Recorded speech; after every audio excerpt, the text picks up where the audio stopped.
Yes, अब हम बात करते हैं डबल और ट्रिपल इंटीग्रल के। तो डबल एंड ट्रिपल इंटीग्रल आपके कोर्स में यही है और इन्हें हम बोलते हैं मल्टीपल इंटीग्रल। और भी हो सकते हैं इंटीग्रल, 4 बार भी हो सकता है, 5 बार भी हो सकता है, लेकिन आपको ये करना है। हम बात करते हैं डबल इंटीग्रल। डबल इंटीग्रल में क्या ध्यान रखना, और हम ले रहे हैं कार्टेशियन कर्व। देखिए, अगर कहता ए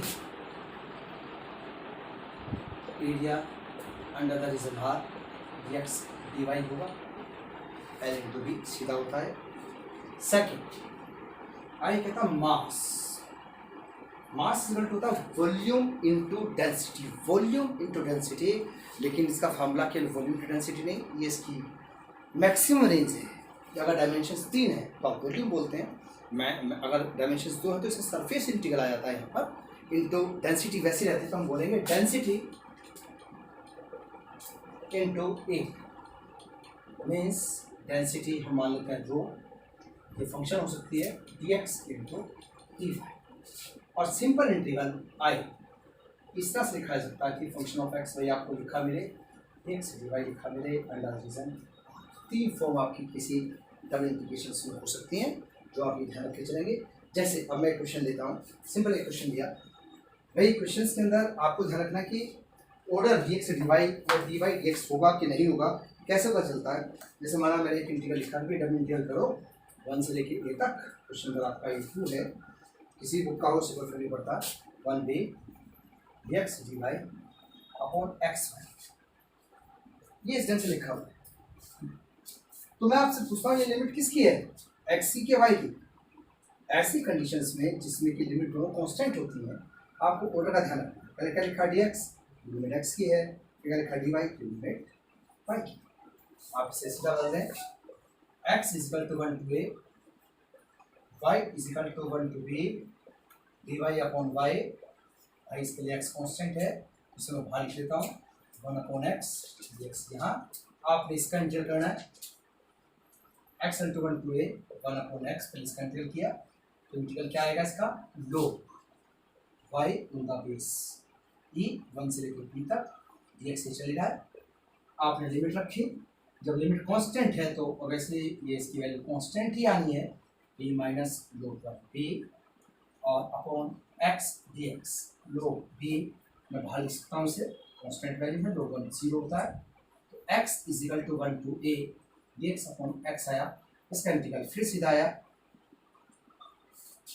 log x, लिमिट 1 से लेकर a तक, आपने इसमें लिमिट रखे log base a minus log base e 1 is 0, log b into log a, ये आपका आंसर।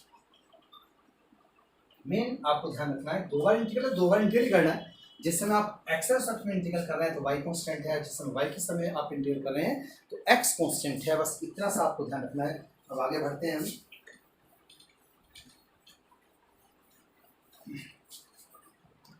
इसे आप करें इतना।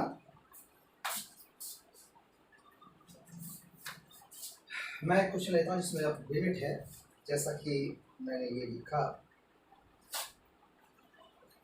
तो भाई इंटीग्रल सोल्व कीजिए, वो है 0 से लेकर 2 तक, 0 से लेकर रूट 4 माइनस एक्स स्क्वायर तक dx dy 4 plus x square plus y. Solution first आपने आई ए माना 0 to 2 0 to 4 root 4 minus x square. बताइए अब ये लिमिट किसकी है, ऑर्डर के हिसाब से आप देखें, वैसे भी जैसे बैठा है, लेकिन मैं कह रहा हूँ इसमें थोड़ा ऑर्डर का ध्यान रखते हो, लिमिट का ध्यान रखें। ये लिमिट में एक्स आ रहा है, तो लास्ट वाली जो इंटीरियर बाहरी लिमिट में या उस लिमिट में देखो जिसमें वेरिएबल आ रहा है, इसमें लिमिट में वेरिएबल एक्स आ रहा है, तो एक्स की लिमिट नहीं हो सकती, ये वाई की लिमिट है, लिमिट एक्स की, इसके हिसाब से ऑर्डर सेट कीजिएगा। तो डी वाई, पहले वाई वेरिएबल है, बाकी सब कॉन्स्टेंट, तो उसे एक तरफ कॉलम में बंद कर दें ऐसे, भाई ये प्लस होने का बाहर नहीं आ सकता, लेकिन डी एक्स तो बाहर जा सकता है। आप इसे ऐसा लिखा। अगर आप स्टार्टिंग में क्वेश्चन कर रहे हैं और आपको वेरिएबल दोनों ही नजर आ रहे हैं और कांस्टेंट मानने में दिक्कत आ रही है तो इसे अलग अलग रखें, इसे क्वेश्चन 1 मान लें। अब आप इसे ऐसा लिख के सोल्व करें जैसे कि y is equal to 0 to root 4 minus x square d y. Formula square में है तो इसे ए स्क्वायर मान लें अपनी तरफ से और लिखते हैं भाई यहाँ पर ए स्क्वायर इसका है 4 प्लस एक्स स्क्वायर। ये तब तक है जब तक कि आपकी प्रैक्टिस सेट आपको फॉर्मूला नजर नहीं आता। अभी जानते हैं फॉर्मूला क्या है भाई, फॉर्मूला इंटीग्रल की याद होना चाहिए। उसका तरीका तो बस आपका यह है कि प्रैक्टिस भाई y इज इक्वल टू 0 से रूट 4 माइनस एक्स स्क्वायर। अब ए की वैल्यू आप रख लें, ये ध्यान रखें इसे ना भूल जाएं। तो एक वैल्यू क्या निकलेगी root 4 plus x square tan inverse. अब आपने रखा यहाँ पर y upon root 4 plus x square. अब आप लिमिट रखेंगे y इज इक्वल टू 0 से रूट 4 माइनस एक्स स्क्वायर। जब आपने लिमिट रखे 4 प्लस एक्स स्क्वायर तो टेन वर्स 1 बना। टेन वर्स 1 कितना होता है 5/4। टेन वर्स 0 तो वैल्यू आ गई 5/4 रूट एक्स स्क्वायर प्लस 4। इसकी वैल्यू फर्स्ट इक्वेशन में आप रखते हैं।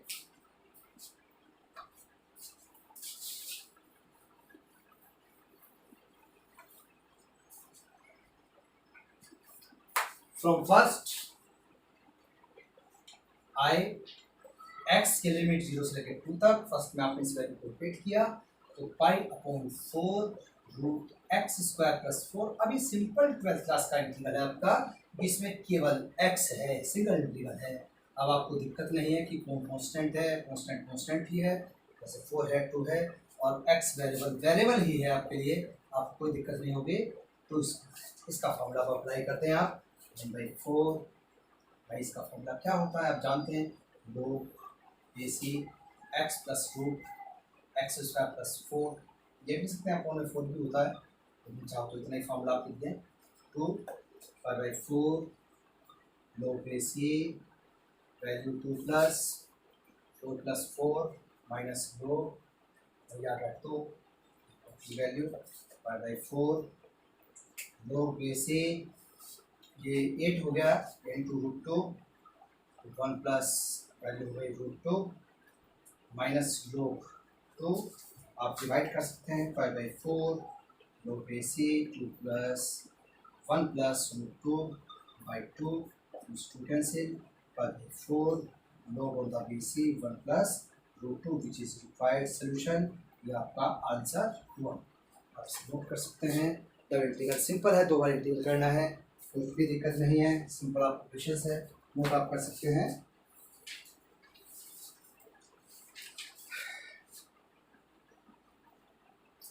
ये क्वेश्चन करते हैं इसके जैसा।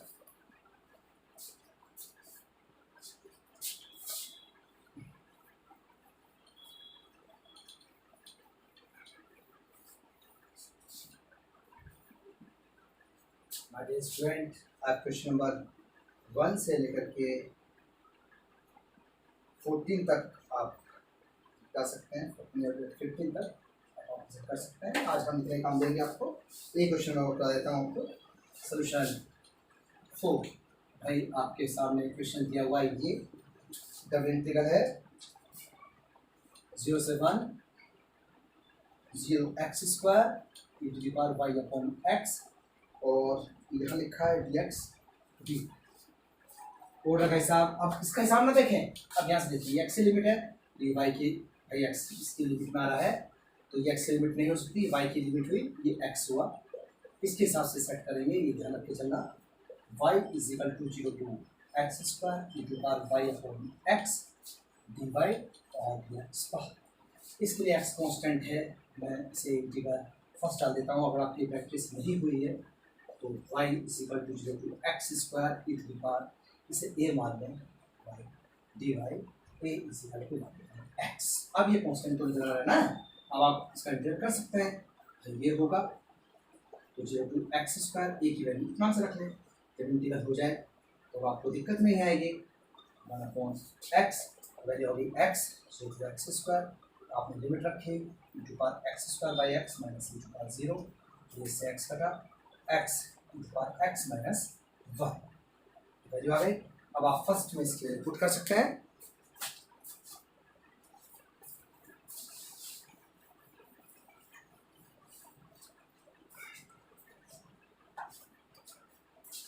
फ्रॉम फर्स्ट आई के अंदर आपने वैल्यू रखी एक्स इक्वल टू 1 और ये वैल्यू जब आपने पुट की तो x e to the power x minus 1 d x. अब हम एक काम करते हैं, इसे अलग कर देते हैं, x equal to 1 d x minus x equal to 1 d x. Simple integral है, यू और v x into power x minus into power x by parts आप लगा दीजिए इक्वल टू 1 या लेटनीज रूल लगा दीजिए इक्वल टू 1। तो रूल मैं आपको बता चुका हूँ 1 into power 1 minus into power 1 minus 0 minus into power 0 और ये आपने रखी वैल्यू माइनस यहाँ पर आएगा 1 बाई 2 माइनस 0 वैल्यू आई ये ई माइनस ई प्लस 1 और माइनस हाफ, इसे cancel half minus 1 minus half, half आपका आंसर है, ये आपका solution which is required solution. अब हम कल चर्चा करेंगे नेक्स्ट टॉपिक के, इतना आज आप इसमें काम कीजिए 1 to 15।